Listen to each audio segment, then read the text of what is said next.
একটি কথা স্পষ্টভাবে আমরা বলে দিতে চাই, সাবেক রাষ্ট্রপতি অবৈধ রাষ্ট্রপতি হামিদ সাহেব তিনি দেশ ত্যাগ করেছেন একটি মামলার কারণে।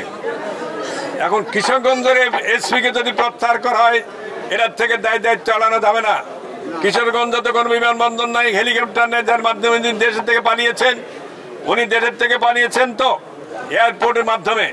তাহলে এই সরকারের যদি প্রত্যক্ষভাবে যদি সহযোগিতা না থাকে কোনো না কোনো উইংসের, উনি কোনো অবস্থাতে দেশ ত্যাগ করতে পারে না।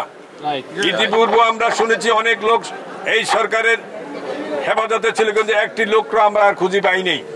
তো কয়দিন খুঁজি দেখেছি ওদের ইন্ডিয়া বিভিন্ন জায়গায়, বিভিন্ন রাষ্ট্রে, পৃথিবীর বিভিন্ন জায়গায় তাদের চেহারা দেখা যাচ্ছে।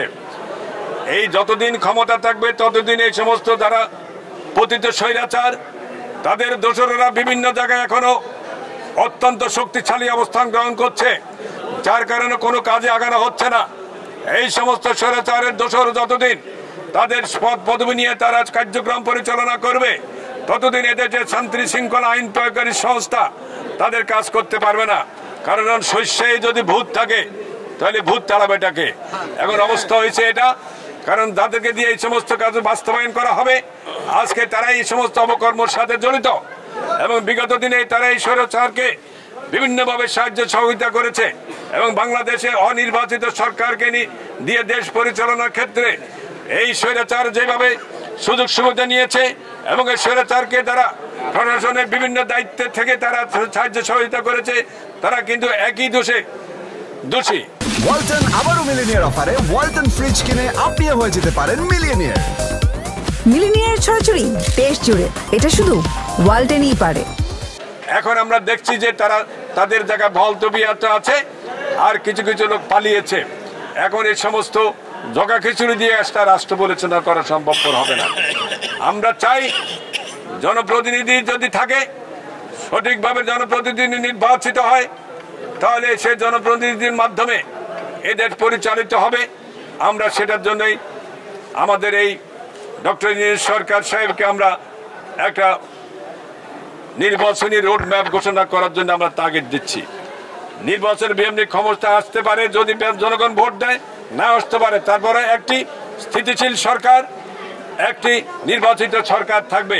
বর্তমানে এটা কি সরকার আপনারাও জানেন, আমরাও জানি।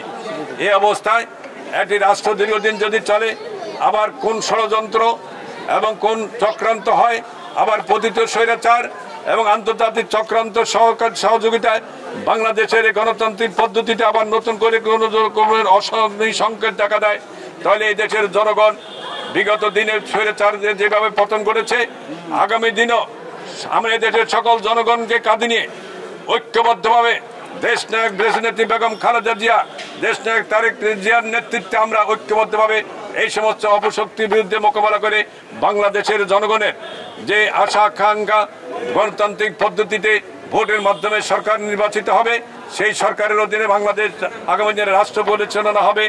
বিএনপির গঠিত ৩১ দফা কর্মসূচি আমরা এই দেশে জনগণের ধারে ধারে পৌঁছে দেওয়ার চেষ্টা করব, তার মাধ্যমে আমরা রাষ্ট্র পরিচালনা করব।